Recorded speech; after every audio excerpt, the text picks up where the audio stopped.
up here. Oh, don't say that. I just turned the heater off, but I will bump it up just a little bit. Sorry, Sal. We have 7 different thermostats. We are streaming.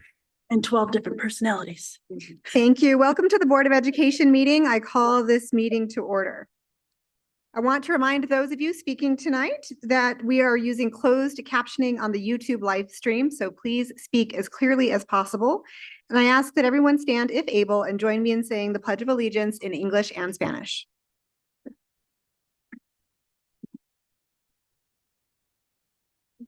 Pledge allegiance to the flag of the United States of America and to the republic for which it stands, one nation, under God, indivisible, with liberty and justice for all.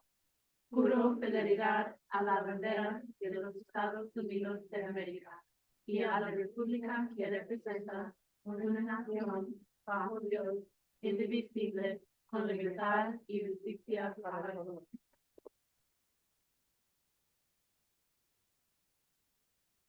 Next is our acknowledgement of tribal lands. We gratefully acknowledge the Native peoples on whose homelands we gather, as well as the diverse and vibrant Native communities who make their home here today. I'd like to next ask for a moment of silence for those who have given their lives in service to their country.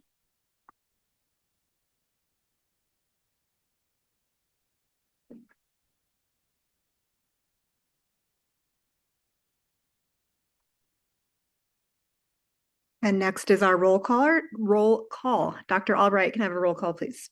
Janelle Astorga. Here. Ronaldo Tomorito. Here. Heather Benavides. Crystal Tapia Romero. Here. Josefina Dominguez. Here. Courtney Jackson. Here. Danielle Gonzalez. Here. Our first item is to consider adoption of the November 6, 2024 Board of Education meeting agenda. As a reminder, per the APS Board of Education Governance Manual, a board member can request that an item be removed from the consent agenda before the meeting agenda is posted, but not during the meeting. Is there a motion and a second for approval of the agenda of the November 6th board meeting agenda? This is Crystal. I move for approval of the November 6, 2024 Board of Education meeting agenda. And I'll second. This is Board Member Benavides. Thank you. We have a motion from Member Tapia Romero and a second from Member Benavides. Can we have a roll call vote, please? Janelle Astorga. Yes. Ronaldo Tomorito. Yes. Heather Benavides. Yes. Crystal Tapia Romero. Yes. Josefina Dominguez. Yes. Courtney Jackson. Yes. Danielle Gonzalez. Yes. Our next item is to consider approval of the minutes from the Special Board of Education meeting on October 23rd, 2024. Is there a motion and a second? I'll move for approval for the minutes from the Special Board of Education meeting on October 23rd, 2024. I will second. Thank you. We have a motion from Member Tapia Romero and a second from Member Astorga. Can we have a roll call vote, please? Janelle Astorga. Yes. Ronaldo Tomorito. Yes. Heather Benavides. Yes. Crystal Tapia Romero. Yes. Josefina Dominguez. Yes. Courtney Jackson. Yes. Danielle Gonzalez. Yes. Our next item is public forum. Secretary Astorga, will you please share the instructions for public forum? Yes, welcome to our public forum guests. When you signed up to speak, you were asked to review rules and expectations which our presiding officer will enforce. The New Mexico Open Meetings Act requires that our agenda specify in advance the items that will be discussed and voted on during the meeting. Therefore, public forum is not a dialogue among speakers and board members, but rather a chance to hear from our community. We will call participants to speak in the order they signed up, whether in person or virtual. Those here with us tonight will be asked to come to the microphone at the back of the room when their name is called. Online guests will stay in a virtual waiting room until it's their turn to speak. We have set aside 45 minutes for a public forum. If there are 22 or fewer speakers, you will each have 2 minutes to speak. Otherwise, you will have 1 minute. Tonight, we have 7 speakers. Once your time is up, you'll be asked to quickly wrap up. If you feel unable to convey your message, you may email boarded@aps.edu. In addition, for those of you here tonight, a representative from our service center is here to assist you. Mr. Gonzalez, please introduce the speakers. Thank you, Board Member Astorga. Our first speaker is Catherine Stearns, followed by Mary Walker Herrera. You'll have 2 minutes once you begin speaking. Hello, board members. Thank you for allowing me to speak with you tonight. My name is Catherine Stearns. I'm an employee with APS, but I'm here today as a parent and a concerned citizen about the safety of the students on the high school campuses in APS. On September 26th, my daughter's car was stolen from the El Dorado parking lot. It was not stolen by a student. It was stolen by a stranger who drove onto campus with an accomplice, entered the school on foot, went into 2 buildings, went into a classroom and stole my daughter's backpack. They then drove slowly around the parking lot until they found her car, and then they drove off campus. And all of this happened around 2 p.m. on a school day. And at no point was she stopped or questioned. The safety precautions that we think are in place at the high schools did not happen that day. A security guard did not stop her entering the campus. A security guard did not stop her leaving the campus. So I would like that addressed, but I would also like to ask you as a board to make it a policy that when something like this happens, when there is a breach of security on a campus, that the community be informed by the principal. The principal at El Dorado has not informed the general population of El Dorado that this happened. He's not told the students that this happened. He's not told the parents that this happened.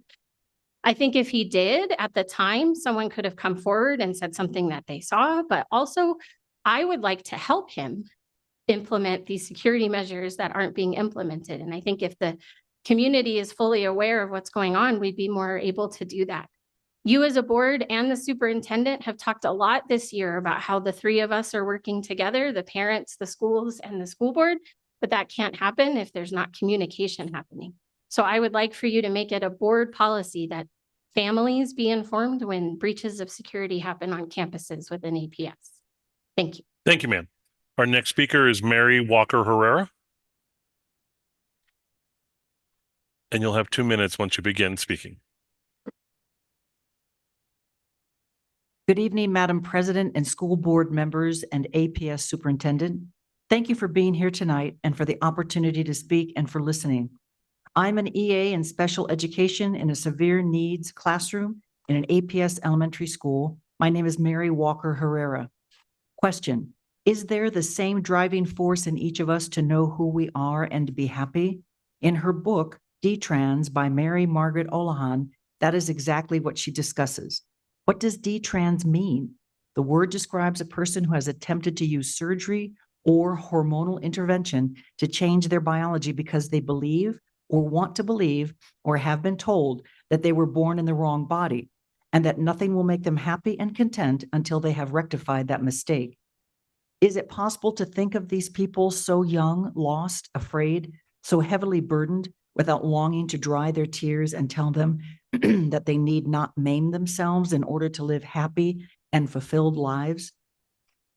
Quote from the author: I truly believe that reading and understanding these real lived stories of detransitioners makes it impossible to advocate for such destructive practices, particularly for children, and that is why I wrote this book, unquote. Every transitioner has a unique story, but many of the same fact patterns often, though not always, include an unhappy childhood or an adolescence fraught with abuse or loneliness, gender dysphoria at a young age, discomfort in their own body, struggles to make friends, signs that they were on the autism spectrum, often without the confirmation of a medical diagnosis, adults in their lives, often on the internet in LGBTQ circles and chat rooms, who push them towards transition, hormones, and eventually surgeries, and almost always the same driving force, the desperate desire to know who they are and to be happy. Thank you for your time and attention this evening to detransition. Thank you, ma'am.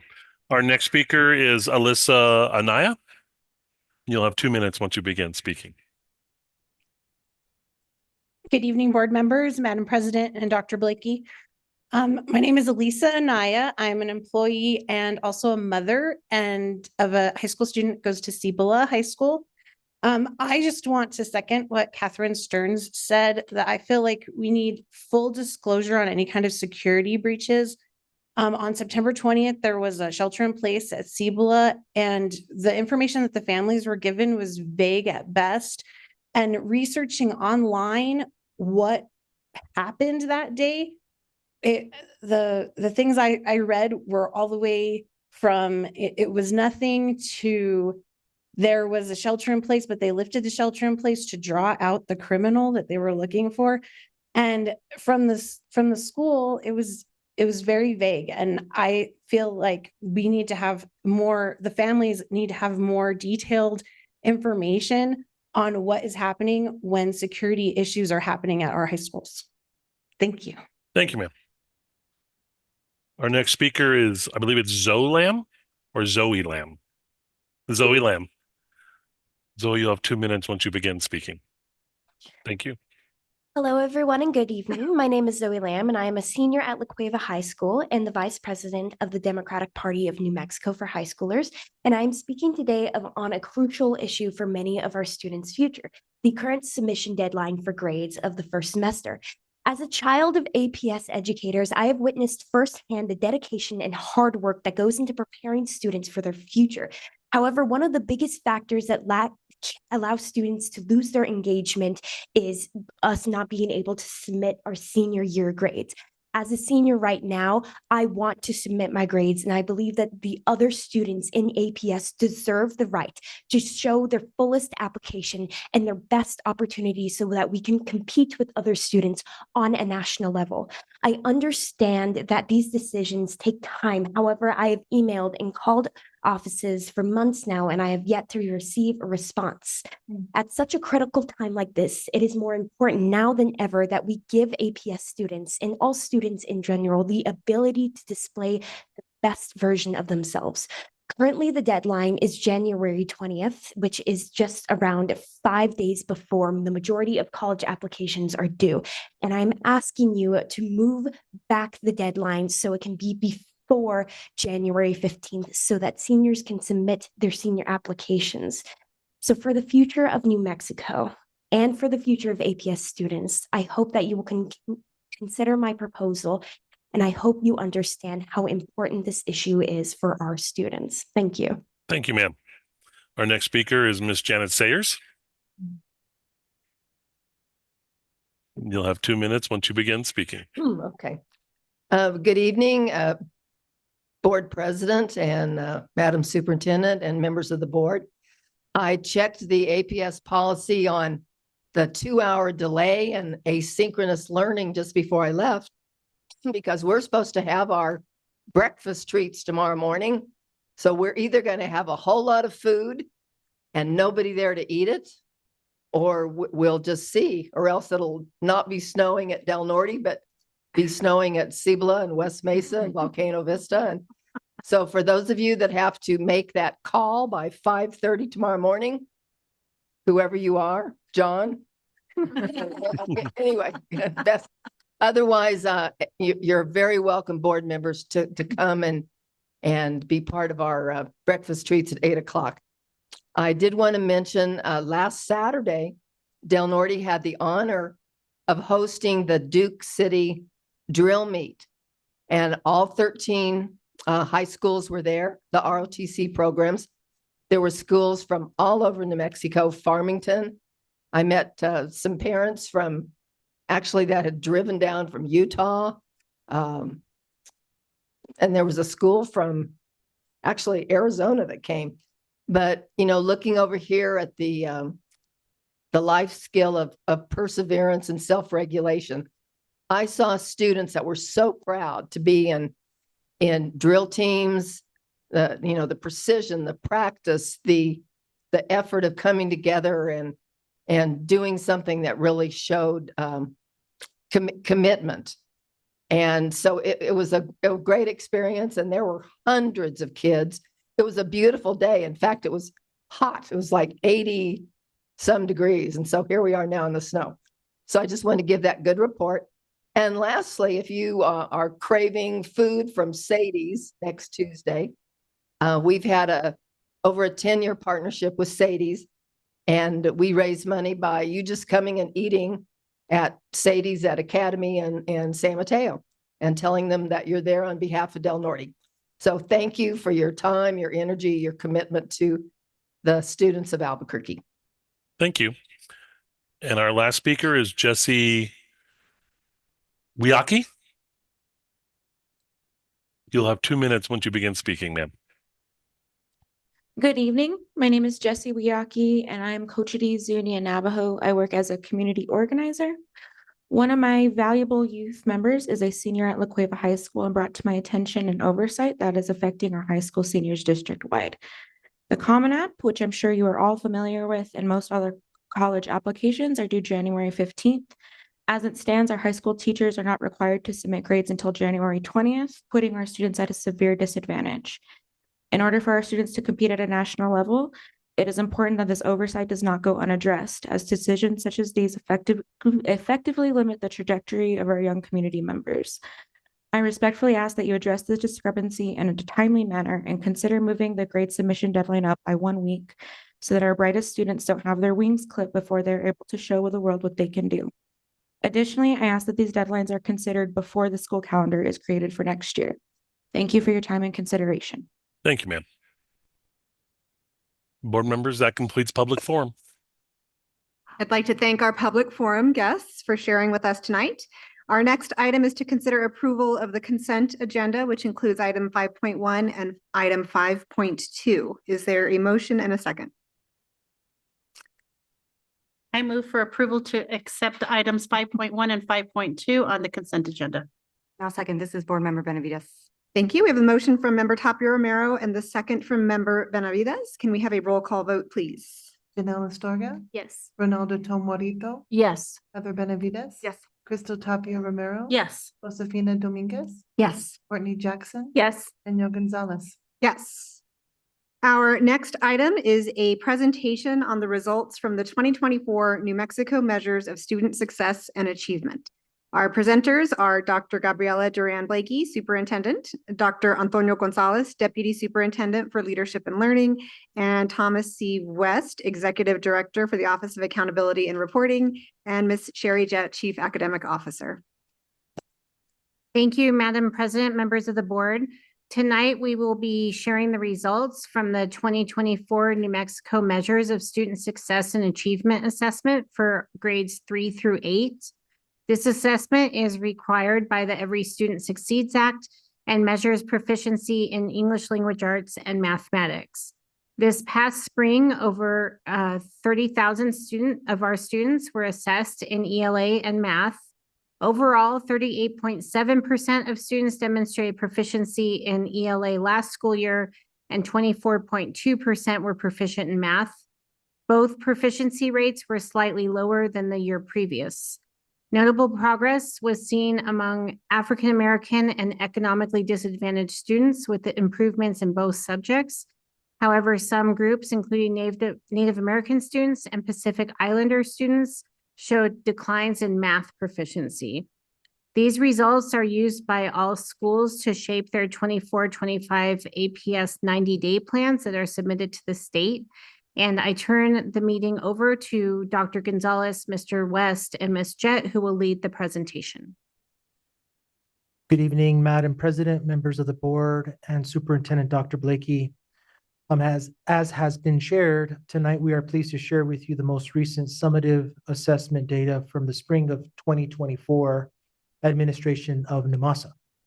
I am pleased to be joined tonight by Chris West, our Executive Director of the Office of Accountability and Reporting, and our Chief Academic Officer, Sherry Jett. Mr. West leads a team of highly capable professionals who support the work of teaching and learning on a daily basis, and I'm grateful for his team and for the work that he did to prepare for tonight's presentation.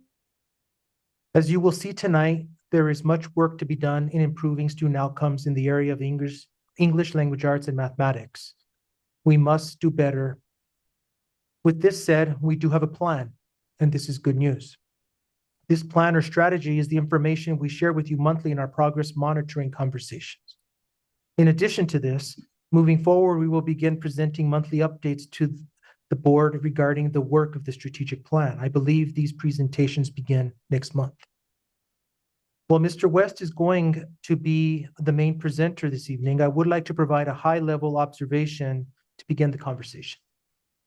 First, tonight you will see how our students did overall, based on grade level, self-reported race or ethnicity, and federal equity program, for example, special education, ELL, or economically disadvantaged. You will also get a preview of how we fared based on text types, strategies, and strands. In other words, you will hear how we're doing when it comes to standards and skills.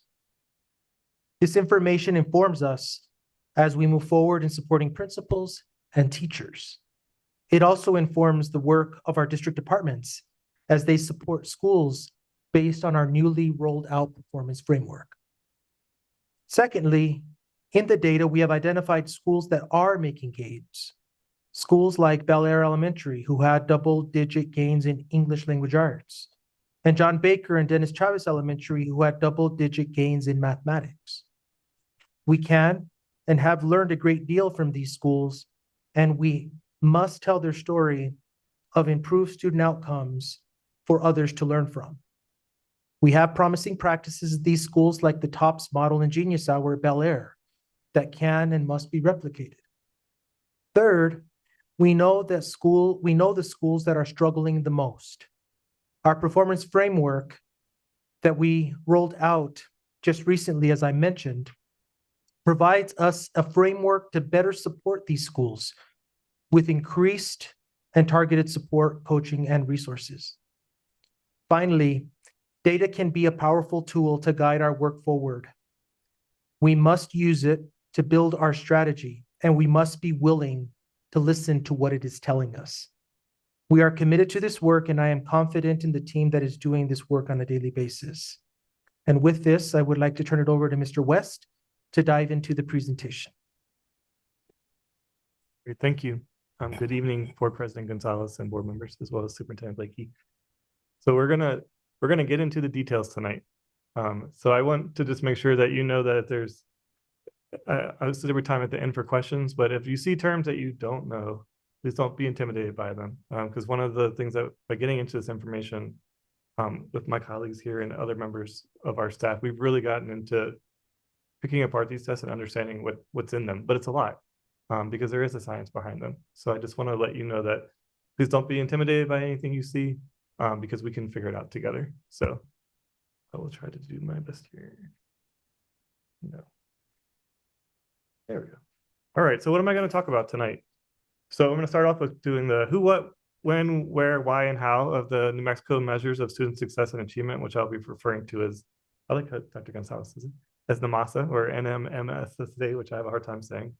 And then I'm going to move into the results. And here specifically, we're going to look at those English language arts and mathematics proficiency rates, overall by grade level, by school. We talked about how we're going to show you the top 10 and kind of our bottom 10 in those, as well as our self-reported race and ethnicity categories. And there, obviously, we will pay special attention to our groups in the Martinez-Yazzie decision, as well as African-American students.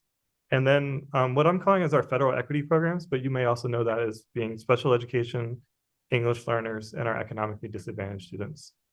We're then going to get into the details a little bit. So that's where we talk about text types and strategies, and that's inside of reading. And then if you have a slant or an interest in math, like I do, we're going to get into those domains and the different domains that are tested.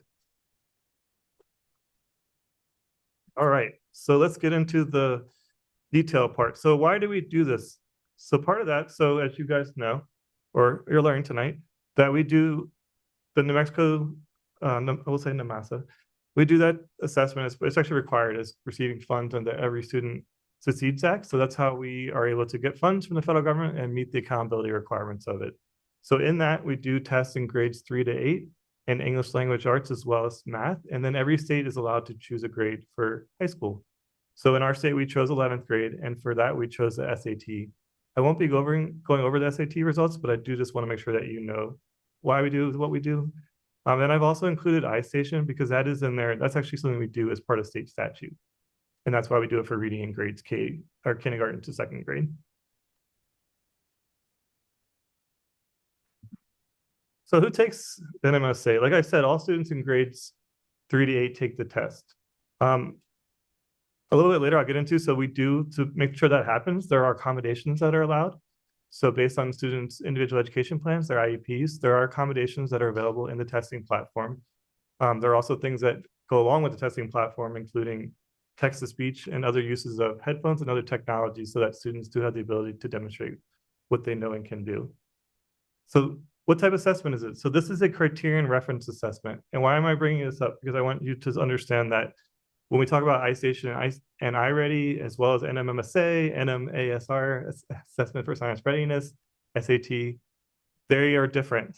in each little ways, right? So this was a criterion reference assessment. And by that, I did bring my definition, but I'll try to not read straight from it.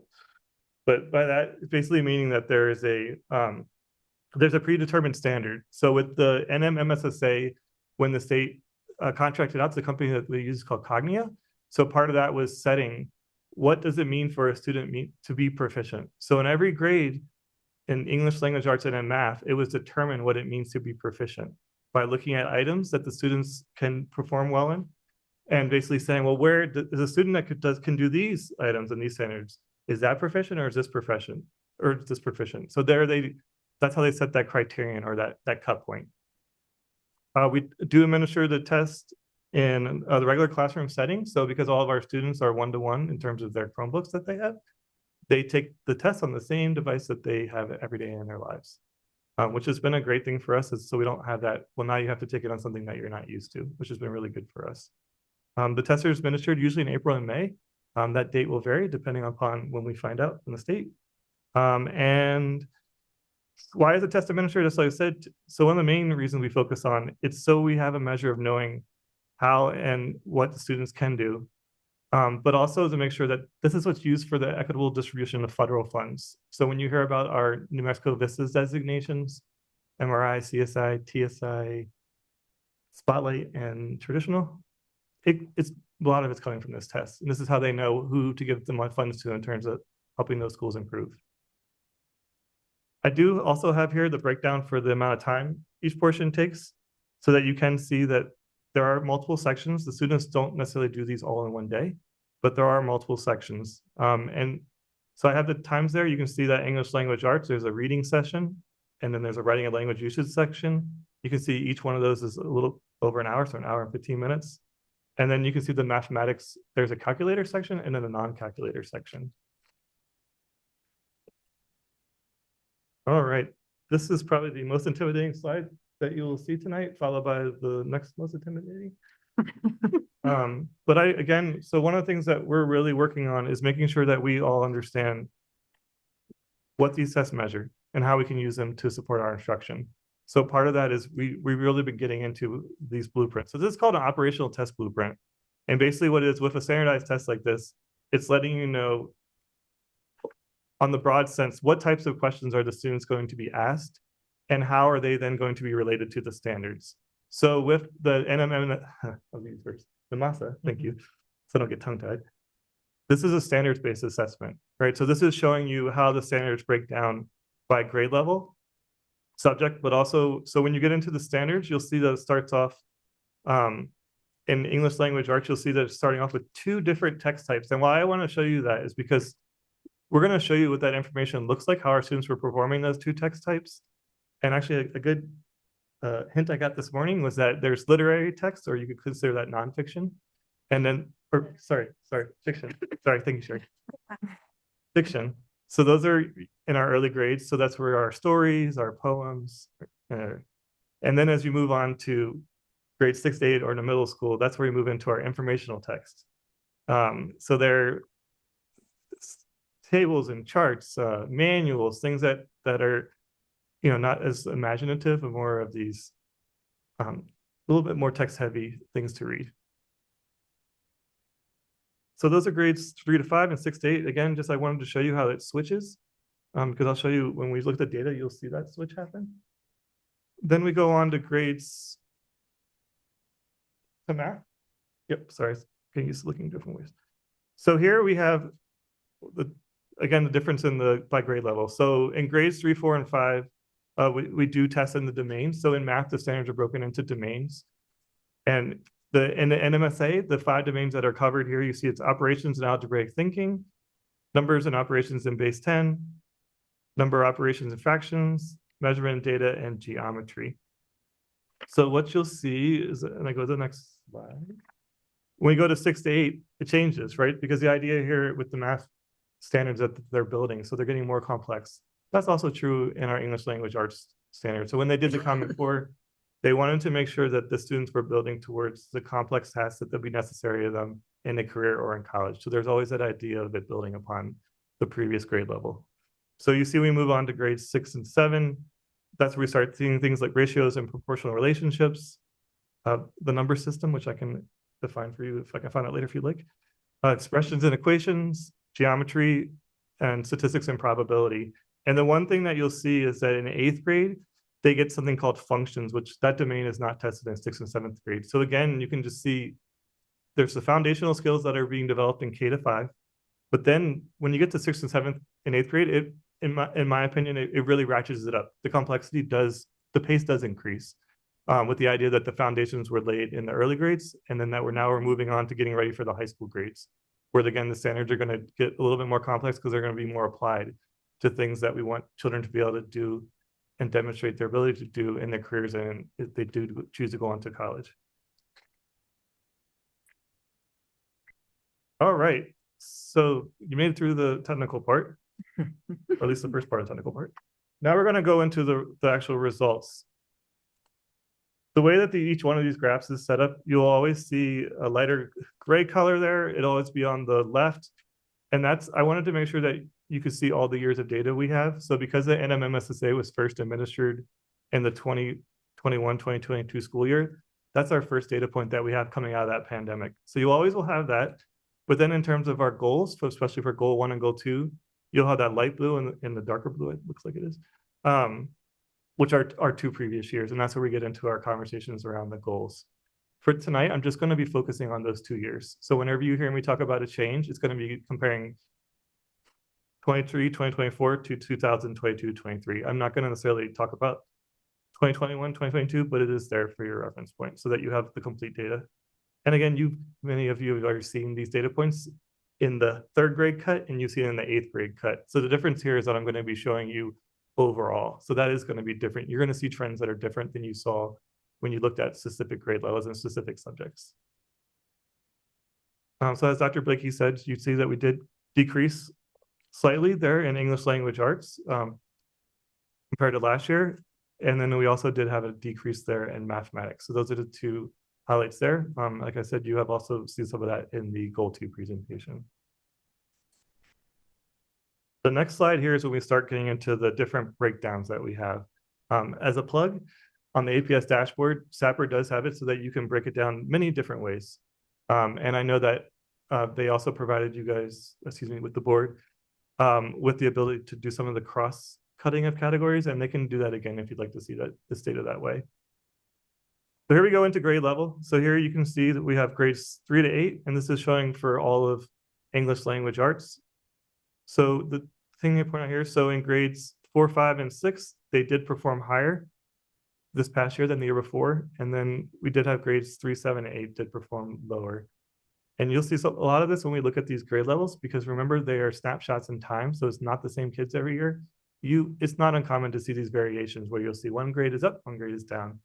But it's as they're going through their educational careers with the idea that we're trying to make sure that we're finding improved ways to provide instruction that's teaching the standards to all students, but you will see variation across time. Here we go on to math. And again, we can see here, so here our biggest, I'll just read what that says. Students in grades 4 performed higher this year, 2003, 2004 than the previous year, but we did see the decreases in all of our other grades there. So that's grades 3 to 8.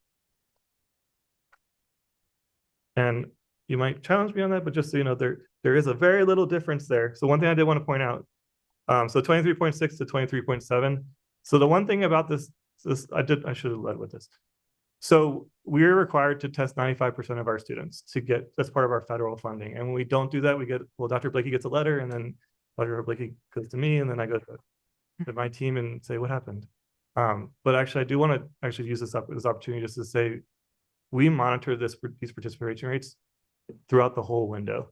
So there's opportunities. Every school has, we have these great positions that we call school test coordinators. They're people that have a teaching load, but they do this in addition to their tasks. But we monitor these rates to get that 95%. And we want all students. Why? Because we want to have a data point. So we use these data points with our MLSS work, with our IEPs. It's again, to have one more data point to see whether that data point is agreeing with or disagreeing with other data points that the teachers have assessed and collected on the students throughout the year. So why am I telling you that? Because this is not sample data. So if you see any difference here, it is statistically significant because it's a census, because we test all kids. So if we were only testing a sample of kids, then we would have to run tests, right? We have to see whether that is recurring because of the kids that we sampled and whether that can be representative. But any of these numbers that you see, it is a difference. But again, doesn't mean that magnitude doesn't matter. So when I said that there was an increase in grade 4, it was 0.1 percentage points. So you could say that that was a slight, but I just want to point out that that'll help you as we go through these slides. So the next thing we're doing is we're breaking it down by our students. And I always say self-reported race and ethnicity, just with the understanding there that occurs when students register. So those are the categories that their guardian or the parent, whoever signed them up, that's what they chose. And that's also how we get our Martinez-Yazzie categories of African American and Native American, which are provided to you there, as well as our other. So there's 7 race and ethnicity categories that we report to the federal government as well as the state, and they're provided to you there. So in English language arts, our African American, Native American, and Pacific Islanders all performed higher this previous year than in 22-23, while our Asian, Hispanic, and our white or Caucasian students and students who reported 2 or more races performed slightly lower. We go on to math.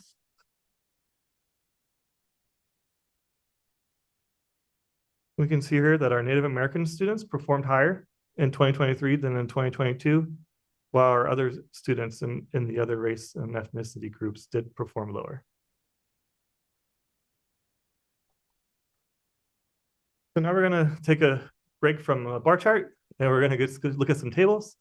So here we just wanted to highlight, I'm not supposed to use these words as the assessment guy or the data guy, but I just think some pretty impressive gains. And I will back that up with data, but we do see double-digit gains occurring, like we said, in Bel Air, as well as Chamisa Elementary School. So these are looking at, this is their grades 3 to 5 for their NMSA results in English language arts.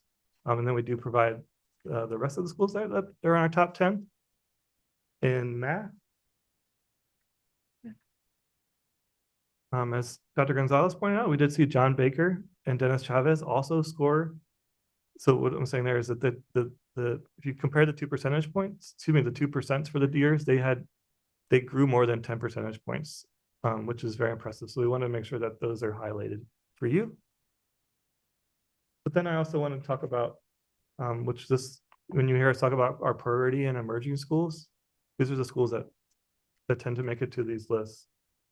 And so here, this is the inverse of what I showed you. So these are students. These are the schools that had the largest decreases when we rank all the schools.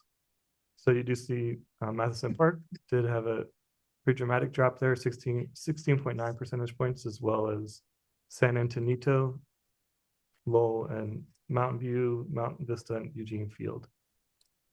Now I'm going to show you the same thing, but for math.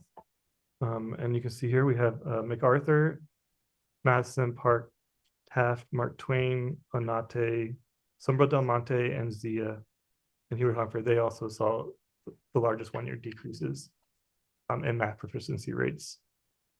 So one thing that's important there is to also look at the overall percentages, so how they're doing. I think it's important to take into context where they started and where they're going to.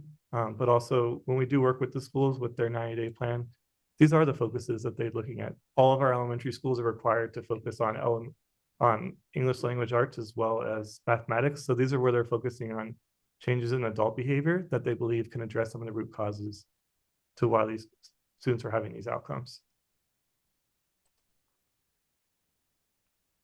All right, let's shift back to bar chart world. So now we're going to look at our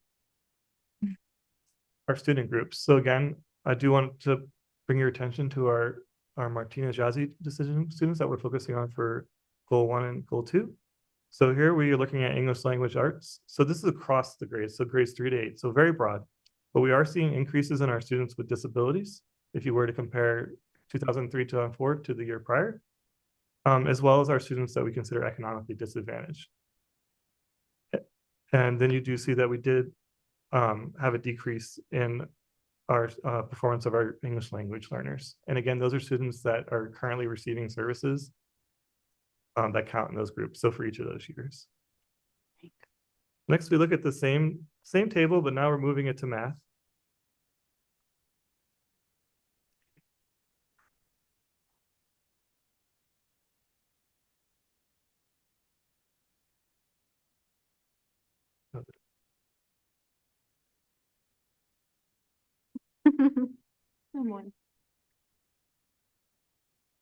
Someone hit space bar, somebody. Computer's on. There it goes.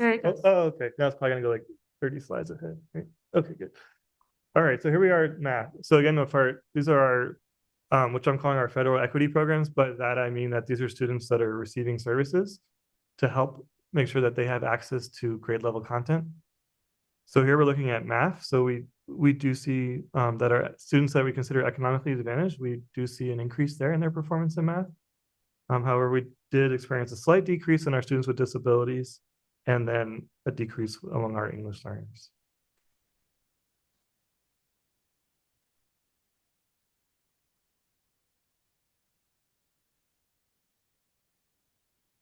Oh, that's good. All right, so this slide here, this is going to get into more of the work. So what we're showing here, a lot of text, right? But what I wanted to do, this is going to be a reference back to what I talked about earlier. On the NMMSA, students are assessed in every item for English language arts, they're assessed in a literature type or text type. There we go. Text type, a text type and then a reading strategy. So remember how I talked about how the focus changes? So this is actually something that a principal pointed out to me. So you'll see that we tend to do better in literary text in grades 3 to 5 than we do in informational text, because as he bluntly said to me, because that's the focus. It doesn't mean that we don't need to do both, but I thought that was a fair statement. And you can see, I did have in the green box there, I did want to point out 2 areas where we did see improvements. And so when you see that key ideas and details and you see craft and structure, that's getting into that next level down where then we start getting into the standards. So right before you get to the standard where it's different letter combinations like RL3, RL5, this is that level above. So this is letting us know that we're seeing improvements in whatever we're doing in those areas, but also the inverse in the areas where we didn't see the increases, places where we can look and see what's going on. And that's where we do go into that item level and that standards level analysis. Next, I'm showing.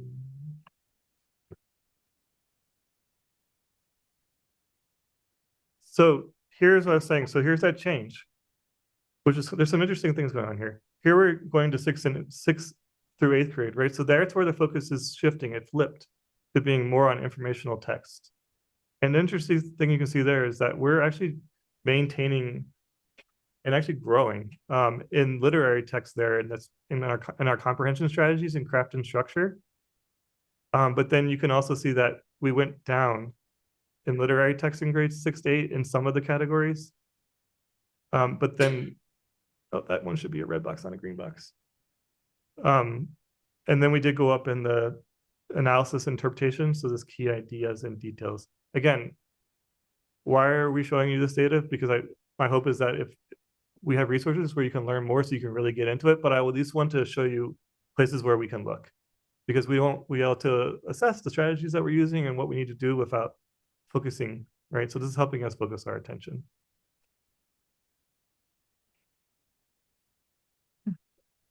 And then the last part of the reading standards that are assessed are our writing and language. And here, because they have less categories that they cover or less standards, you can see here we have grades 3 and 5 on the left, which you can see that we are down in all of the writing and language domains there. And then you can see grades 6 and 8, we are seeing some progress in writing, specifically in the areas of text types and purposes, but we are also down.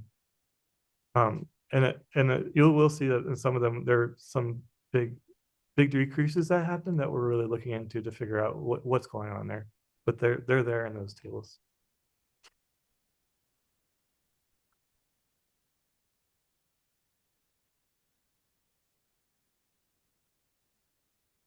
All right, now let's go to math. So math, again, we're talking about those domains that are tested, which getting more complex as we move on to the higher grades. So here we have grades 3 to 5. And we did perform lower in each of the domains this year than we did the previous school year.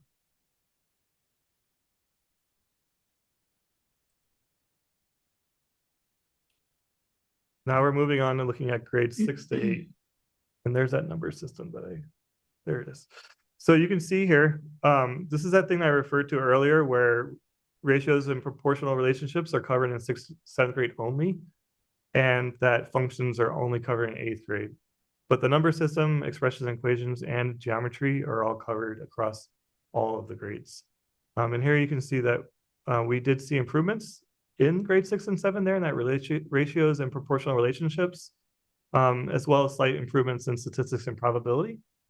But we did see decreases in the number system, there, the geometry, as well as functions, which is only tested in grade 8, which of course is very specific to our goal 2.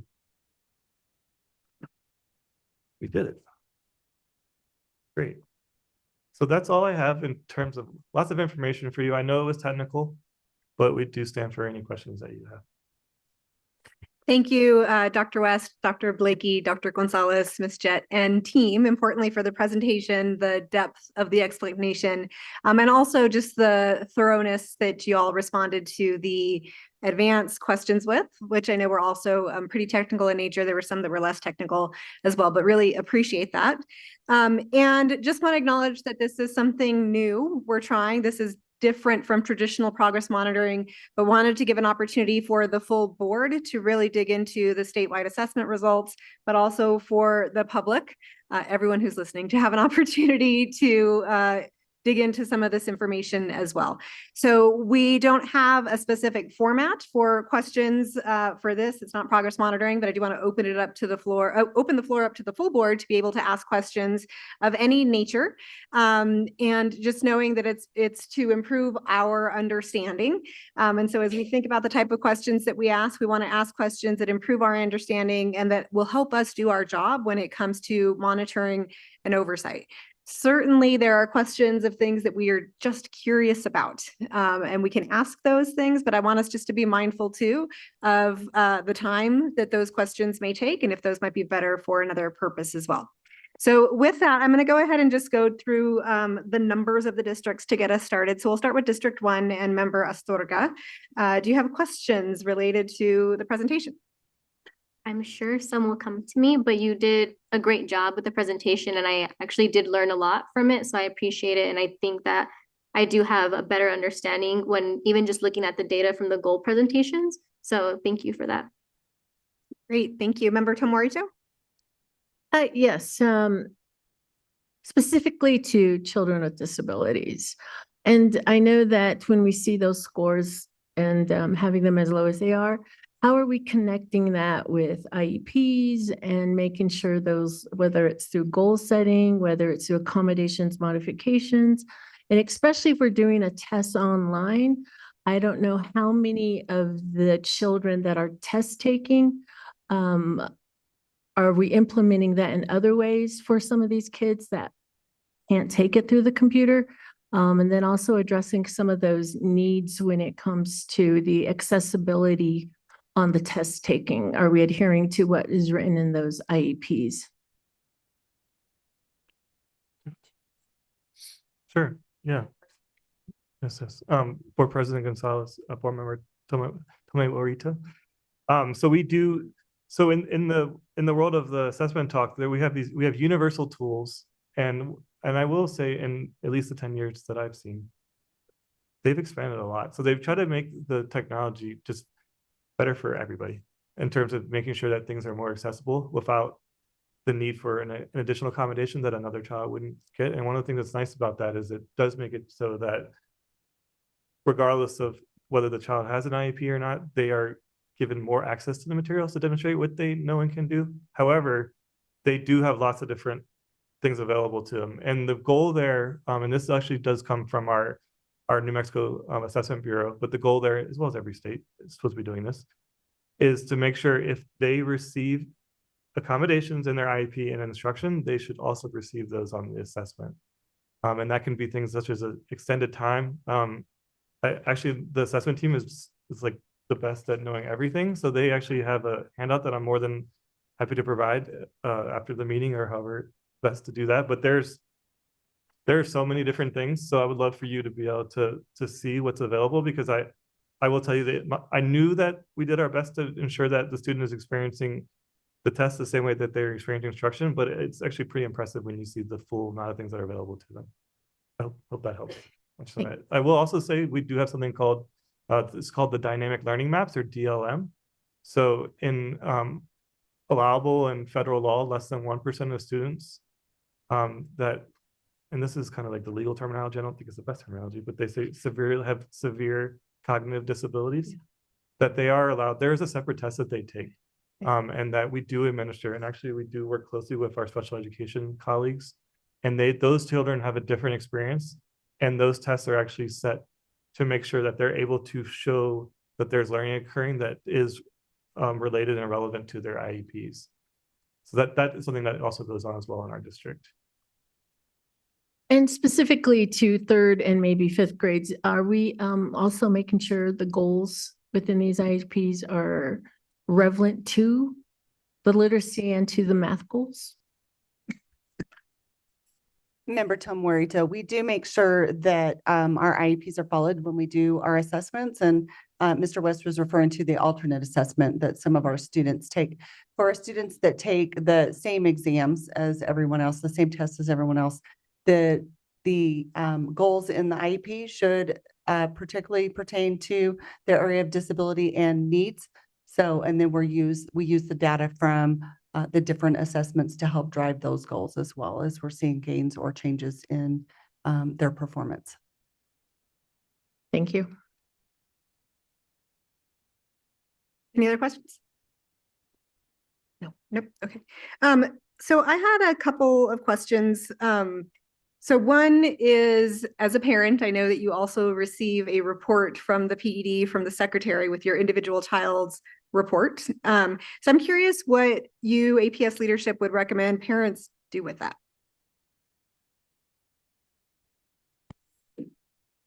Board President Gonzalez, Superintendent Blakey, and members of the board, thank you for the question. Traditionally, when those reports come in, and I'm thinking of looking at my daughter's own report, we try to do that in the context of a parent-teacher conference. And so that a parent who isn't familiar with looking at test results, education ease, has an expert who can help explain that information to them. I think that's probably our best approach, is to really lean on the expertise of our teachers and their understanding of the data in order to support a family's understanding.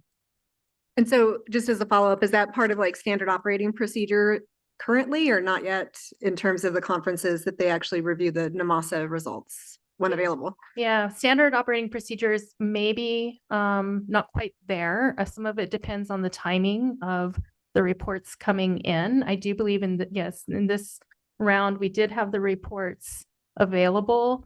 I cannot speak to what every school did with the reports, but that is definitely what's encouraged and supported. Okay. My next question is just sort of about the terminology of learning loss. So we know learning loss happened across the board in the United States in math and reading in multiple grades as a result of the pandemic. What do we know, looking at our data, about how Albuquerque Public Schools may compare to other similar systems, and or how student demographic groups that we serve may compare to their peer demographic groups in other places? Obviously there's the TUDA, but thinking too, just in terms of like rate of decline or rate of recovery, do we know much about that comparison with other groups, other states? So Board President Gonzalez, so we did participate and work with our colleagues of iReady, with Curriculum Associates. I will ask for that information, because I do know. So one of the things is, as a member, as you guys are as well, of the Council of the Great City Schools, we do participate in a monthly call with Curriculum Associates. They bring together all of the assessment directors from around all the districts. So I do know that there's a report out there. A lot of times if you've seen the We're not part of the NWA report, but I know Curriculum Associates did one. So when they talk about the large urban districts, that's us, like we're in there. But let me see if I can provide more detailed information through that relationship that we have through the Council of Great City Schools. Yeah, that'd be awesome. All right, I do have two more questions, but we'll go ahead and keep moving on to District 4, which is Member Benavides. Thank you so much. And thank you all for being here this evening and for that very comprehensive and interesting presentation. So I noticed that Matheson Park, Oñate, and Zia Elementary are on both lists, the largest one-year decrease in ELA and math proficiency. And so I'm curious what additional supports or resources are being provided to the teachers and to the students to try to counteract this? And have you noticed any patterns or commonalities among the schools and the students in these schools? And if so, how are they being addressed?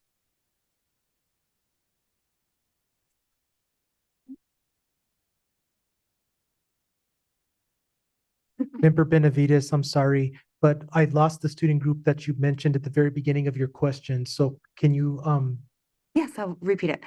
So I noticed that Matheson Park, Oñate, and Zeal Elementary are all on the largest one-year decreases for ELA and math. And so I was curious about that.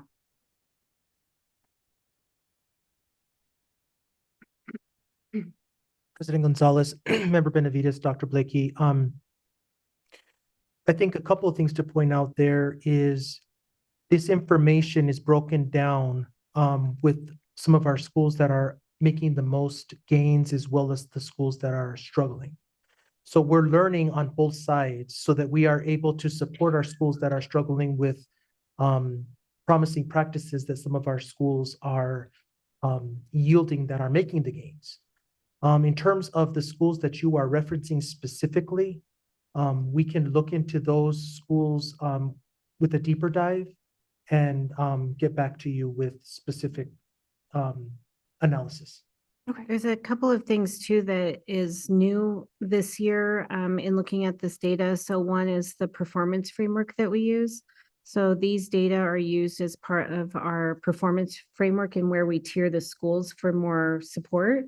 So you'll see in a lot of the guardrails specifically, we talk about the priority and emerging schools. So these schools are schools that there's several indicators we look at, but that puts them in that category that then they are receiving different services, which you'll really see for the budget for next year of how we're doing this, because we just got these scores for this year after. So I think that's one of the big things. And the other thing that they talked about briefly was the 90-day plans. And so through Chris West's office, he has basically coaches that are assigned to the schools that work with the schools on their 90-day plans. So these schools that are really showing like struggle and where they're not getting their growth through their 90-day plan are addressing specifically their data and looking at it through the correlation with iReady and iStation.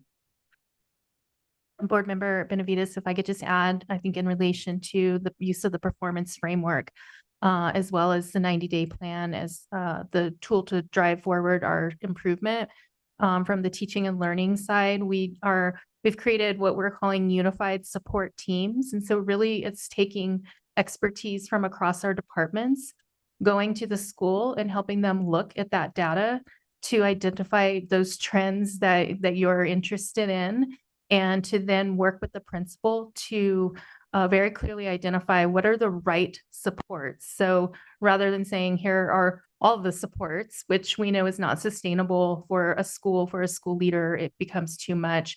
We can really drill down and offer the school exactly what they need. So we just started doing those last month, I believe, as the data has come forward to us, and have already gotten a really good response from principals in terms of grateful for the targeted supports. Thank you. Great, thank you. Member Tapia Romero. Thank you. So I'm going to dig a little bit deeper on the question that President Gonzalez mentioned about the conversations we have with families. So if a family's not making it to conferences and they're not accessible to receive the information, what systems do we have in place that they are being communicated with, especially with the significant decline that we've seen in some of these schools? And how do we ensure they're getting the resources that they need to make improvements? Yes, I can do that. Thank you for the question. Board Member Tapia Romero, a few things come to mind because I agree the parent-teacher conference isn't the end-all be-all when it comes to parent communication. Our teachers are tasked with being really clear in their communication in terms of student progress and working with families in order to communicate that. And that, that's teacher and parent, however they build that relationship, that's how that communication would take place. So whether it's a phone call, an email, an in-person visit, that's definitely part of the teacher's responsibility. Along the same lines, just in looking at the overall progress of students beyond the NMESA test, we have our standards-based progress report. And so that's specific to elementary. And then of course, in our secondary, we use the report card, right? So this is those particular reports, I think, are happening at a more regular interval than, my child was a fourth grader last year, and I'm just now finding out how she did as a fourth grader. And like, well, it doesn't really do me a lot of good. But the work that I did with the school when she was in fourth grade, that's what really was able to inform the supports and my understanding of her progress. So those are the two things that come to mind. You have something you'd like to add, Dr. Gonzalez? Just briefly, Member Tapia Romero, in addition to that work, I would also say that we are intentionally looking at parent conferences in general. So how are they still meeting the utility today that they met 10 years ago? Who's attending? Is there a difference between elementary, middle, and high in terms of attendance? And really looking at it, we've had that conversation very recently as we've, as you know, been looking at the calendar for the next couple of years, and we've included parent conference time on the calendar. But that's prompted us to really look at, are we hitting the mark in relationship to parent conferences? And if we're not, how can we work with our teachers and draw from their expertise to be able to see how we can evolve that process, not give away the time, but maybe use it differently as we strive to hit the mark in relationship to parent and family communication. One more thing I would add is I understand that the internet meets a certain demographic and maybe not another, but we are working and are making strides and looking at the data specifically regarding usage to parent view. And also aligning our systems around parent communication online for different interactions parents have with the district, from making a student transfer request from school A to school B, to checking gradebook, making sure that gradebook is updated so that it's a real tool for our parents to interact with. So it's a one-stop shop, and we're not having the confusion or the parent whiplash, if you will, from going to this system to that system, and just knowing that this is where I go when I want to have day-to-day communication with my student's teacher in relationship to their progress. And one more question I have too. So have we noticed if there's a relationship with the declining rates with chronic absenteeism?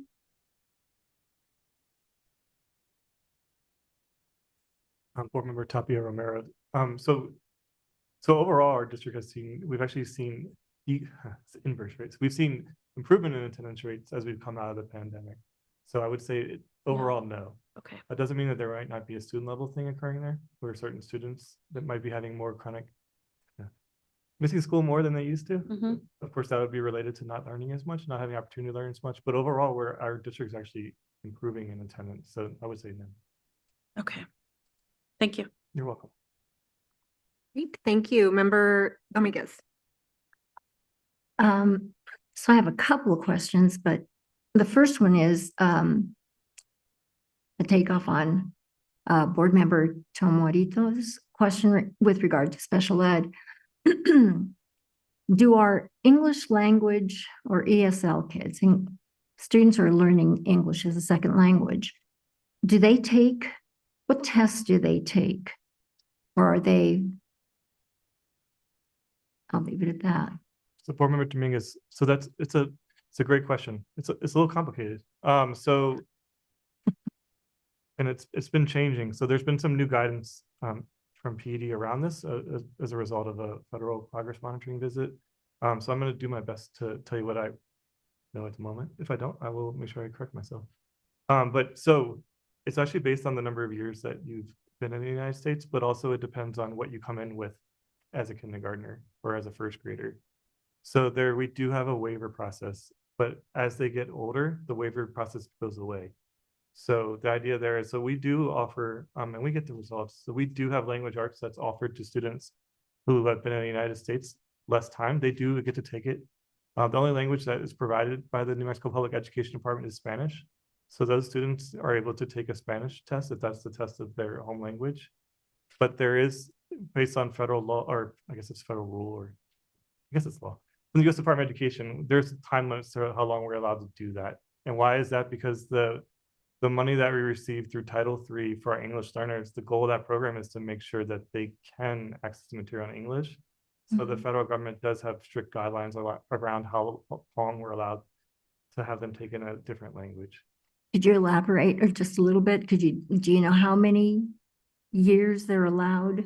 I'm gonna make sure I give you the right information, so I will get that for you Okay. guys and send it to you, because I know that it did change recently. I don't want to say something incorrectly. Okay. I'm just going to share an observation or something I heard from a Manzano High School student who reacted to the concept of learning loss. She reminded us that they learned something, but you're struggling to figure it out. And she's talking to us, the adults. And we're struggling to assess what they learned and blending it, right? Weaving it into their academic learning and academic skills. And so I appreciated being taken to task for that. So I'm just sharing that observation because it was helpful for me. So my next question is, what is a CUT score? And when comparing CUT scores for the National Assessment for Educational Progress, the NAEP assessment, and state scores, what critical differences do you see, especially with regard to the New Mexico measures of NMASA? I was going to say it all up completely for the public, but. Yes. So Board Member Dominguez, so with the NMMSSA, there we go, I got it. This is a state-created test. So when we stopped doing the PARC, Partnership for Readiness of College and Career Consortium, we exited a test that was comparable to other states. So they're pretty much all states. I think there's a few that still use Smarter Balance. I think it's California. We don't have a state comparable test anymore in the United States because everybody has chosen to do their own. The NAEP, the National Assessment for Educational Progress, is the only test that is administered to everyone with a national sample that they can make judgments about whether students are learning more or learning less than they used to. It's important to point out that that test is not standards aligned. So our test is measuring the Common Core standards, which have been augmented slightly, just a little bit, for New Mexico to be called the New Mexico standards, but it is aligned to those standards. So right now, the only test that we take that we have comparable data for is our iReady assessment, just because of the number of kids who take that assessment across the country. So I don't know if that helps you, but that's where we are now. So when everybody decided to exit those consortiums, Smarter Balance and PARC, we are all on our own standards now. So why, okay, I guess I'm confused because so many in the conversation, in the public, NAEP comes up all the time. And so I'm just trying to figure out how is that information useful? So NAEP is very useful for us because NAEP doesn't change. So depending on all of our ages, we all may have been selected during our time, but if you were sampled, so you took it, and that and Board Member Gonzalez will learn a lot about, but they are very rigorous, or excuse me, very strict, I would say, to not changing the assessment.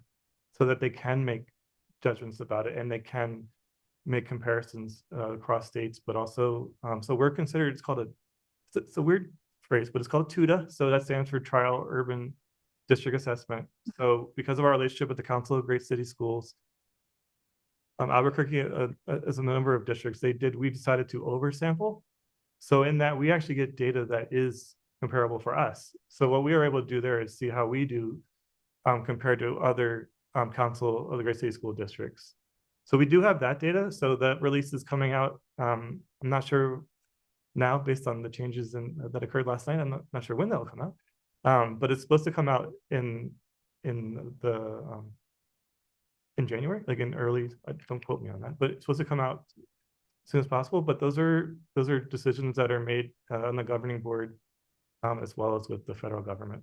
So the reason why, sorry, that was a long answer, but the reason why you hear about NAEP is because it's comparable over time. Yes. So other thing, you did mention cut scores. So cut score there, I think for me, if it is helpful, it's really when they do, it's called standard setting. So when they had those New Mexico educators sit down and say, okay, here's a student that this is how they performed on these questions. This is the questions they got right. These are the questions they got wrong. Do you feel that this student is proficient? Do you feel that student is advanced? They pick the score that's basically relates to what that happened in that standard setting. So it'd be similar if you were to create an assessment for your course and you decided, well, I'm going to give 2 points for these questions. And I think that if they get 8 out of 10, I'm just going to pick an easy one. I think they covered the material. So it's actually done in a similar way. And what they do is they use that standard setting and then we take it. And then now they watch it every year and see, well, now that we're in our 3rd year, how does it look? And then you'll see I think we talked about before with goal 1 with iStation, and actually I already believe it's doing it next year. I think they renorm once in a while. And by that, they will not necessarily change the cut score, but they'll see, well, how does this look in terms of all the students taking it? Are 90% of kids getting this right? Are they getting this wrong? But the cut score is very, I would just take it to just like the test that you create in a classroom, where they basically say, yep, I feel that this student has mastered the material or is proficient in the grade 3 English language arts standards or the grade 8 mathematics standards. I hope that helps a little bit. Yes, and it just has created in my thinking, which I have to defer to you to clarify, but it's problematic if we have 50 states determining, right? I mean, there's a word that teachers use, and that is, or phrase, cooking the grades, cooking the scores to meet pressures. I'll just leave it at that. And so it seems that am I mistaken? It seems that having that kind of variability then makes NAEP probably more important. Maybe. Guidance. Board member Dominguez. Sorry, Yeah, I can give you the scientific answer or the data guy answer. I think that they're all used for different purposes. Yeah, that's the main part of it. So, because there was, several years ago when Common Core and PARC rolled out, it was with the premise of that will give a national test, that it would all be PARC or Smarter Balance. So now, we can the purpose of the NMASA and using NAEP and iReady iStation are all for different purposes. So I don't think one could replace the other. And I think it's important to use various data because NAEP is giving us like a high level idea of where our students are with random samples, and nationally we can use it. It's not something that you would then give students, like the parents, to say this is how your student did. That's not the purpose of it. Whereas the NMASA is used for this is how your student did last year to the standards. And then iReady and iStation is showing here's how your student's progressing throughout the year. And so they're all used for different purposes. So the cut score itself for the NMASA is 80, is it 80%, Mr. West? That students have to be proficient to be. So Superintendent Blakey, so that Good to know. I don't necessarily know that we've been given that information at this point from the state. So I can tell you what it is on, so like, when we did the goal 1 presentation, we did talk about with iStation. So with iStation, we participated in what they call linking study. So they do 2 things. One they do is they do a correlation. So they say like, okay, if a kid is doing well on this test and doing well on this test, if it was a correlation of 1, it would be a perfect correlation. So 100%. So with iReady and iStation, there's a strong correlation in that a student that is doing well on one assessment will do well on the other assessment. The difference is, how does it look in terms of the distribution, right? So there, like what iStation told us with, which is now mirror learning, what they told us for grade 3 for English language arts, it was 80th, you had to be at the 80th percentile on their test to be proficient on the NMMSSA in reading. One important thing to point out there, and it's something that we've actually learned a lot because of the work across our teams, is that they measure different things. So iStation measures something I learned from Cheryl Geen, one of our members or colleagues here, is that it's based on the skills that are necessary to read. So iStation, it's called a Scarborough rope. So they're looking at the skills that are necessary to be able to read. When you take the grade 3 NMMSA, you have to be able to read and you have to be able to write. So there are different standards that are not assessed on iStation that are covered by NMMSA. However, iReady is based on standards. So iReady is highly correlated with the state assessment because it's measuring the standards that teachers are expected to cover during the year. I don't know if that helps, but that's the difference between them. But yeah, so I'm more than happy to share the linking studies if you want to see. But I will tell you, like, I can't tell you what the other states and things are in terms of their cut score because everybody's at a different place now. And a lot of times they hold that stuff. It's hard to get that information. It's not publicly available. Thank you. That's a lot of knowledge. I'm impressed. I always have been, but And not to speak out of line, but it's just important. We want to make sure that we're using these tests to help kids. And I'm biased because I oversee the assessment team, but Frank Telegar, our Senior Director of Assessment, he was a principal and he was also a classroom teacher. And he wants to make sure that the information that we're getting from asking students to do something is providing information for the teacher and for the student and for the parent that they can have a conversation. And I think that's the important thing about these assessments is to see them as a tool, not as something that we're made to do. Because the thing is, and we always talk about this, and actually Brian Laurent, who's our director who oversees our school accountability support team, is a 90-day plan process. He has a very good thing that he says where, I'm probably gonna screw this up, excuse my language, but he says that if I give an assessment and only 3 of my 10 students can do the task, then I need to teach it differently. And I think that is a really great way of thinking about assessment. It's not meant to make the student stressed. It is stressful. It's supposed to be there as a tool to say, this is what I can do based on this assessment, but I might be able to show that I can do differently or better on something else. But it's just supposed to be as one of our tools, not our only tool. So, thank you. thank you. Thank you, Member Jackson. I love when you come before us, Mr. West. It mainly because you reassure me that all of this data that we are looking at, I can see how it's being layered, right? Like this is the raw data. It's being layered into the presentations that Ms. Jett and Dr. Gonzalez give to us. And so I'm reassured that this is really being looked at with a keen eye, and with you said it perfectly, so that as we're using this tool, we know whether we're doing right by our kids. And so I really appreciate that. I also just have to point out, the expertise that this panel in front of us brings, Superintendent Blakey, and I'm probably going to embarrass her, but I got to point out our board president sitting on the governing council for NAEP. I hope that people who are listening understand the passion and the expertise that is within Albuquerque Public Schools right now. So thank you for that. Can I ask a specific question, because you're in front of me and I love it when you're here?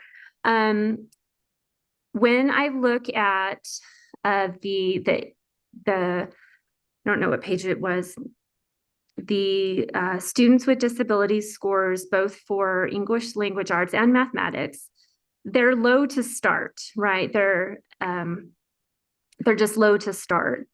And knowing that our goals are, a 10-point increase over 5 years, I have to wonder, because of data analysis, that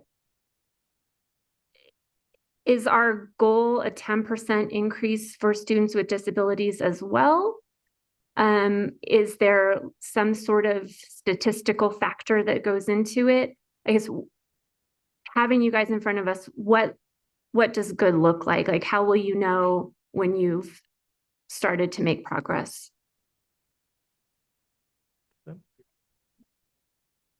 Yeah, sure. We'll talk about. I want the statistic stuff first. Yeah. Sure. Thank you for your kind words that you say. I have to say, like, I'm very lucky to have people who love coming to work, because it matters. So thank you for saying that. So with Board Member Jackson, we want to see upward growth. One thing that we all don't like is to see those low numbers. So when you see 10%, that's not good. So the idea there is that actually, so in the 90-day, I can talk about the 90-day plan process. So in that, part of that is they have to look at each of the student groups. And if you hear about our schools that are labeled MRI or CSI, they actually have more requirements in their 90-day plan than a school that's labeled traditional or Spotlight. Thank you. So the idea there is that, but regardless, we were doing that regardless of designation. So my point there is they also set goals for those students and the student group. So the schools, they might have a goal, well, they do have a goal for 3rd grade, but they also have a goal for students with disabilities in 3rd grade. So the idea there is that whenever we look at data, they're making sure that that's a priority. So you're asking, so we want to see improvement. So as long is 0.3 percentage points, is that something that we should be proud of? No, but it's a start. And the idea there is we want to see it keep going up. And if we do see a decrease, that's kind of, we want to make sure that we keep seeing that upward trend. Because as I did point out, what happens when you break this data down further and you get to the teacher level or the grade level in a school, you will see a line like this. But what we want to make sure is that we're seeing this slope, that we're going up over time. So we do get concerned, and I think it was in one of our answers to one of the questions, that if we do see 2 years of decrease, that is a concern for us. And that is something that we pay very close attention to when we are doing the 90-day planning process. Because if it's happening 2 years in a row, those are different students, which means that there's something going on versus, that class, they were different that year or something. Like, there's something going on there that is now a pattern. So that's when we really that's where the intensity and that kind of level of things aren't going right, that's where that happens. Because even though they're low, we want to make sure we're still making progress. So in terms of the world of the data, as long as we're seeing upward trends, that's what we want to see. In terms of how large that trend is, it's gonna vary depending upon the school. Our schools that are very low, we want to see lots of growth happening there. Because when you see 10%, we don't want any school to have 10%. So we want to make sure, and that's so in our school performance framework model that Dr. Blakey talked about, that we call those our priority and emerging schools. So those schools, they are a focus of all of our the district offices to make sure that that's not okay. And how can we help them? So my point there being is, if we see a little thing, if it's going up, that's good. But if we see something that's going in the wrong direction, especially for 2 years, that's where we really kind of ring the alarm bells. And if I may just add to that, Member Jackson, in relationship to the accountability piece, is we have, with the new school year, rolled out, and I mentioned this in a previous meeting, the principal leadership tool, which is common district-wide with a common set of expectations for our principals. It is complemented by a principal scorecard where this data is specific by the school. On that scorecard, specific to the school, each school has a target based on the different groups. This is all built by Mr. West's office. All of that is built specifically for the individual school, and based on the performance framework that has been rolled out, the number of coaching visits by the principal supervisor is dictated. So if you are a priority and emerging school, you're going to have more support and coaching on that scorecard, looking at this data over time by these groups, so that we're able to support and wrap ourselves around these schools that may be struggling. Whereas if you're a school that is, not in those areas, you're going to have more autonomy and less support in terms of those coaching visits.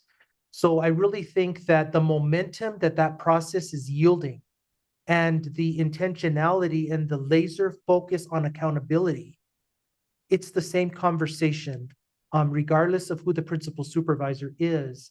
And it's strategic in the sense of the number of support visits that our schools get, as well as the amount of departmental support that our schools receive from our teaching and learning department and the departments underneath the chief academic officer. Ms. Judd, did you want to add on to that, or? Board President Gonzalez, no, Dr. Gonzalez covered it. I did want to make sure that we got the departments in there and how the associates are supporting the work of the assistant superintendents as they go out and do those coaching visits. Good job, team. Member Jackson, any more questions? All right, Member Astoria? All right, so I had a question maybe for Dr. Blakey, but maybe for the full team. So oftentimes when test scores are released, it's a big media event, or it can be a big media event with a press conference and a big press release and opportunity to shine light and also shine that spotlight on areas of improvement. So I'm just curious, if you had to write the headline about these scores, what would be the one thing, or maybe the two things, the main headline and then the subheadline, that you would want our public in Albuquerque to know about Albuquerque Public Schools' performance on the NMASA? That's a good question. I'm looking at Mr. Casals because he would probably he's going to pull me aside after this meeting and say that would be the worst headline ever. Mr. Casals, I hope that you're texting furiously. I actually think that based on my vantage point of looking at the scores, a headline would be that the district is prioritizing the right places to look at growth in students. Because I feel like what this data is showing us is that the goals that have been established are where we need to focus our work. And so it kind of verifies to me that what the community told us they wanted us to work on and what we see in these data are connected. I know that's a really long headline and it's not as fancy. See, he probably has a really cool acronym for it, but I do think it would say that APS is focusing on the right areas. Because, if you were to pull this up and we were doing really well in some areas that we're saying we're focusing on, it would show that there's a disconnect. Anyone else on that one? Okay, any other questions from board members? I have one more. Member Tomorito. This is for TC. As we look at parent engagement, and parent engagement specifically for those parents who have children with disability looks a lot different.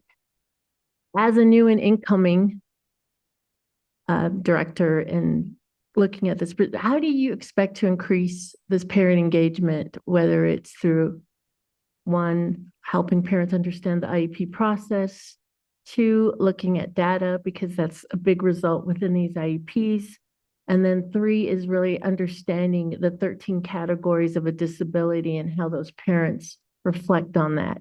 If you could just give me a little bit about your intake on that. Member Tomorito, we actually discussed this today at our leadership meeting, and we have a plan that we've laid out with parent meetings every month where we talk about different issues. We put out a survey to parents to actually support them with questions that they have. We're having kind of an open house in December for parents. So we're trying to plan all of those things. One of the other things that we've done is really try to meet the needs of parents, that if a parent wants an in-person IEP or a virtual IEP, we meet that to ensure that they are present to have conversations around their students' progress, their goals, what we're seeing in the data, to help us drive those goals in the IEPs. And internally, we're doing some audits of our IEPs to put together some trainings where we see that we have some deficits, so that we can help grow our internal staff and supporting our parents with those different areas. We're also, I have a meeting with the Ombudsman office on Friday. So we are teaming with them to make sure that when our parents do have difficulties, we're actually reaching out to them and asking them to support our parents too. So our parents feel like they have a support at the table to have those conversations. And then what do you do with the question at the end of an IEP that states they do not know their procedural safeguard rights, and that the school district or somebody will be sent out to help them understand that process? When we get to that question, the person that can explain those rights to the parent is always named for the parent. And then we do have our different offices in the building and are working on putting up some QR codes on the website for parents to be able to send in questions directly to myself, our executive director of resolution, to support parents. So we have some things that we're putting in place, but there's always a person named that can answer that question. And we should always have copies of those at the table. Great. Thank you very much. Great, thank you. So my last question is, I think sort of a combination of my first question and Member Tapia Romero's question, just about parent awareness, public awareness. How is it that parents know about school performance overall? So if I receive my child's report from the state and I talk about it in the parent-teacher conference, I'm going to have a sense of how my individual child is doing. I might talk to parents. I might be so inclined to visit the SAPR or the Vistas website, but if I'm not, that's what this parent does. If you're not this parent, how do you know about how your school is performing overall? Is that shared like by principals or the district? President Gonzalez, I'm gonna begin an answer and then the team can fill in the holes that I may leave out. But we've actually been talking a lot about this very point recently in regards to the anticipated release of updated New Mexico Vista designations for the state of New Mexico, which are set to come out within weeks. So how do we communicate that at a school level, and where do parents go to know how their school is performing? And you alluded to part of the answer that I would start with, and that is, I believe Albuquerque Public Schools is a model for school districts throughout the nation, quite frankly, in regards to our transparency with data and the availability of data on the SAPR site. So parents should be encouraged, and we are absolutely happy to assist parents in navigating the data literacy. There's a lot of data there, but sometimes having some help to understand what do these numbers mean. I mean, we just had a presentation regarding NMASA scores, and there's nuance in here. There's details. And I would continue my answer to parents. Don't be afraid to go to your school and have a conversation and really ask for help. Many of our schools have family liaisons, have community coordinators, have special education head teachers, have dynamic receptionists, and everybody in between that can sit down and find the right person on campus to have this conversation. The next part of my answer would be really looking at interim assessment data. And how does the conversation for your individual child evolve throughout the scope of a school year? So that comes out several times a year. And how can we have those conversations, not just in parent conferences, but really throughout the school year? As my final part of this answer would be, keep updated and hold us accountable in making sure that parent view is updated. because that is a dynamic resource for ongoing day-to-day, week-to-week updates for how your student is doing. So those are a few answers in relationship to how your school's doing, and moving down to how your individual student is doing. I don't know if my colleagues have anything to add to that. Thank you, Dr. Gonzalez, and thank you for the question, President Gonzalez. I think parent engagement is an area where we come often a little short. We struggle to sometimes figure out what are the best ways to engage families. If you're a parent like me or President Gonzalez, then yes, you know where to find all those resources. I know one of the most valuable things I see schools do from the principal's office is to share how they did once those results come out through their parent newsletter, their weekly communication. And I think the most helpful bar graph that they use is how the school performed, how the district performed, how the state performed. So I think that is just kind of a critical way to give families context, because they sort of need that comparison in order to understand. We also, every time we engage with our families, it is an opportunity for us to talk about student performance. And we regularly hear that, and we coach schools to do that. So for an example, all of our Title I schools are required to have a parent night where they actually do go over this very specific data with the families and help them dig into it. And that's just not a model for that one Title I night, though. That's any time that we're engaging, like I said, with the families. We want to open that opportunity to make the world of school accessible and understandable. We try to stay away, for the public's benefit from all of our education ease.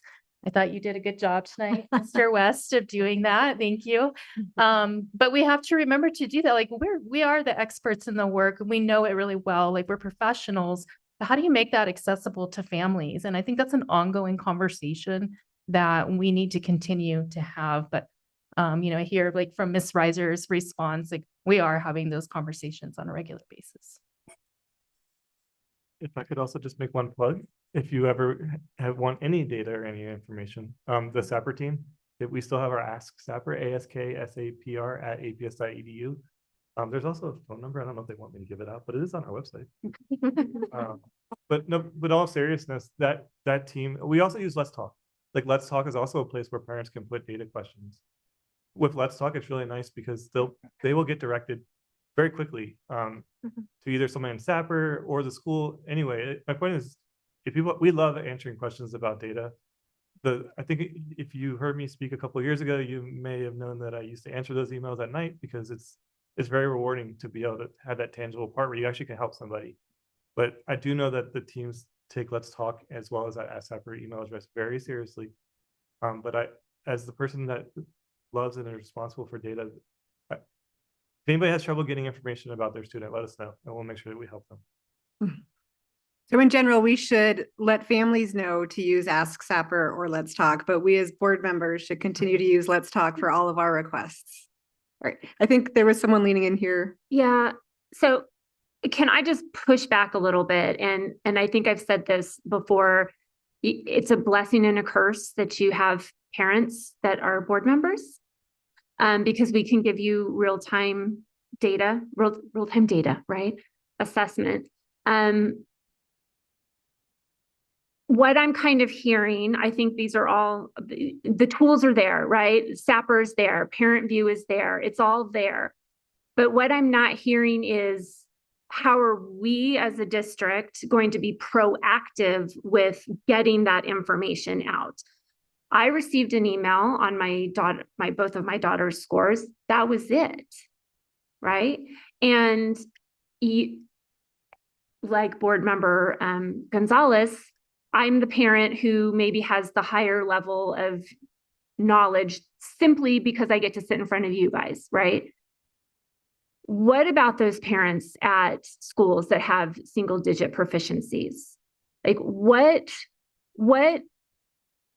obligation do we have as a district and as a board to alert those families to what their proficiency data looks like, And taking it a step further, what obligation do we have or should we have to be much more proactive with having those conversations? I mean, I know I got the data, I know it's on Parent View, I know I can go to Sapper, but don't we have an obligation to have a deeper conversation, even with conferences? I haven't been to a student conference in years because the direction we get is, unless your child is failing, we really don't want to see you.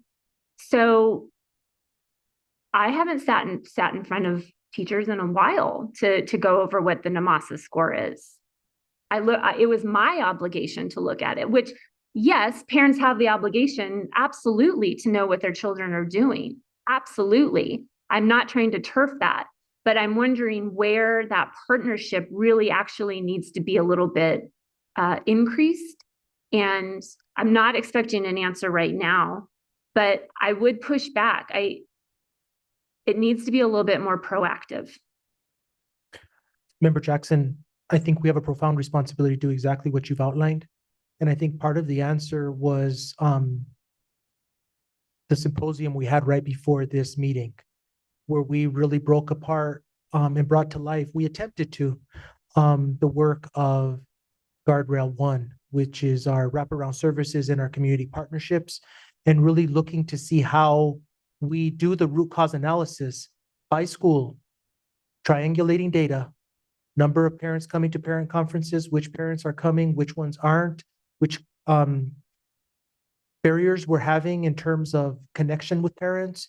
And then based on that root cause analysis, using the community schools methodology or framework to build a plan and partners to really assist the teacher in those connections. The onus is on us, and really to think differently and to think outside the box, to make connections with these parents that perhaps aren't at the parent-teacher conference table, or at the open house meetings, or at the fall festivals, where this information is shared at the macro level by school, but perhaps equally as important, if not more important, the individual child that they send to us every day. So I can tell you that I was very pleased to see some of the outside of the box strategies that were really displayed by a number of schools this morning to do some of what you're alluding to. But how do we take that, learn from it, and scale it up with other schools to learn what those strategies are? I think that part of it is what I think something that the team is really working on is how do we systematize some of these procedures, because we have pockets of some homework diners that they'll go over, this is what the scores are, or this is how to read it. And but we don't have anything that every school is doing, because from the district level, families often aren't as interested in the district scores as much as they are their school and their student. And you can't give the school data without having the student data available yet, because it frustrates parents if they say, well, that's great, that's how the school does, but I want to know how my child is doing. And we have to get better as a state on getting the reliable data, because the time we get it is different every year. The back and forth of whether the data is correct or not correct is different every year. Our Mr. West is being very humble, but their team combs through all of the data for all of these students for errors, and then gives it back to public education department to then verify again and then get back to us. So these are month-long processes. So it's hard to be consistent about it when the data is actually relatively hard to get consistently and reliably. iReady and iStation is a little bit more reliable. So I think that's why schools and teachers share that data more often. And it's the students that they currently have. So, if you get the NMASA scores, particularly 9th grade is really hard to get to parents, because you don't take it in high school. So they will never get a NMASA score or the report. But in 8th grade, they take it, and then in October, we can get the student report, and we have to find where all of the 8th graders are at that point, because they're at the high school, they're not at their school anymore. And the same happens with 5th graders. So when we get the individual student reports, those students are all dispersed at that time.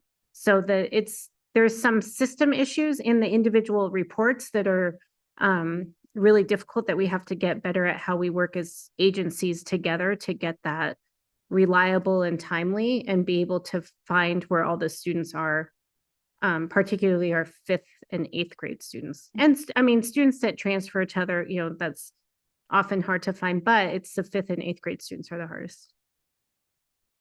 Okay. Thank you. Any more questions or follow-ups? I want to make sure that I understood. Member Dominguez, something. go ahead. Did I hear you say that all Title I schools are required to have a parent night around the New Mexico MASA results? Is that right? Okay, but then I also just heard that parents, rightfully so, want to know how their kids are doing on the New Mexico MASA. So it gets hard. So how do you do those? The parent You night marry that they those. have is school data. So that parent night, it's not necessarily the individual data that they're passing out at that time. It's going over where the school stands. Yeah. Which, you're right, parents are going to glaze over because they want individual feedback, which is fair. If I may, one thing too to note is that, so I don't know if you have seen the reports, or if you got a report yourself as a child in school, but the state level, they don't really provide much information. So they will tell you, like, my sister is very proud of my niece, and I just got to see her Maryland assessment scores. But it will tell you their percentile or their placement, but it doesn't really provide any actual information. So like, for instance, I was really glad that you guys didn't ask me to tell you about standards level data for student groups, because we don't get that information anymore. So with the PARCC assessment, I could tell you all kinds of things about students, but with our current state contract with the vendor, we don't get standards level data at the student level anymore. But I want to put a positive on that to let you know, though, with our iReady assessments that we get, we have a brand new one at the high school level. So if you do have high school students, this will be our brand new. It's called Horizon Assessment. It is not only does it cover broad domains and standards, but it also shows students what they got right and what they got wrong, as well as the teachers. So all of our 9th graders will be doing that this middle of this year, which is brand new. But what I'm trying to say there is that our local assessments that we do give us tons of information. And the reports that they provide, whether they're helpful or not, they're very prescriptive. And they will give you that very, very detailed level in terms of where the student is and what they know and what they don't know. When we do our standardized tests from the state, it's not just a New Mexico thing, but they don't really provide much information. So I guess I would say I would just encourage, if people have opportunity, to talk to their teachers about the assessments that they do in their classrooms, because there's a lot of information that they can talk about. Thank you. That's encouraging. Great. Thank you again. Thank you to the team for the presentation and the responses. And I think most importantly, just all the work that you're doing on behalf of our kids. With that, we will move on to the President's report. So in response to the public forum comments tonight, I just want to say that although public forum is not an opportunity for dialogue, we do want each speaker to know that you were heard and that we're working with the administration on resolutions. Some of the issues that we heard tonight were related specifically to campus safety and public awareness of campus safety issues, the timeline for grade submission for seniors, and other safety issues. Want to provide an update as well as to the ad hoc committees. Actually, just committees overall. So the policy committee met on Monday and agreed with the recommendations made by the policy diet ad hoc committee. Policies recommended for archive will be added to the December 4th consent agenda. The The policy committee requested also that the policy diet ad hoc committee, made up of members Jackson and Benavides, be reinstated to review those policies that need modification and to make recommendations for what those modifications should be. So we will reappoint, congratulations, Member Dominguez and Member Jackson, this ad hoc committee. I'm sorry, Benavides, Benavides, looking at you. We'll reinstate this committee with a new deadline. The policy committee also considered proposed revisions to section 4H of the governance manual regarding board officer roles and committees. And these revisions will be posted for public comment for 30 days and scheduled for a second read at an upcoming meeting. Sections of the governance manual for 4I, 4J, and 4K will be presented for approval on consent at the November 20th board meeting. The RFI, which is Requests for Information Ad Hoc Committee, chaired by Vice President Tom Morito, completed its work regarding board requests for information, and a proposed draft of a new policy will be presented for a first read at the December 2nd Policy Committee meeting. As far as upcoming meetings, next week we do have an audit committee meeting on Tuesday and a special board meeting on charters on November 13th. November 20th, we'll also have a back-to-back finance committee meeting and a regular board meeting beginning at 5 p.m. and both meetings will be in person with hybrid option. At the special meeting on November 20th, our SOFG coach will also join us and lead a discussion about the implementation calendar, as well as paneling a committee to refine the areas of the board operating procedures manual that the board has identified as needing clarification. And that concludes the president's report. The next Board of Education meeting will be Wednesday, November 20th at 5:05 p.m. or immediately following the Finance Committee meeting. The next special Board of Education meeting regarding charter schools will be Wednesday, November 13th, 2024, here in the Allison Bruce King Educational Complex and also live streamed at aps.edu. And with that, this meeting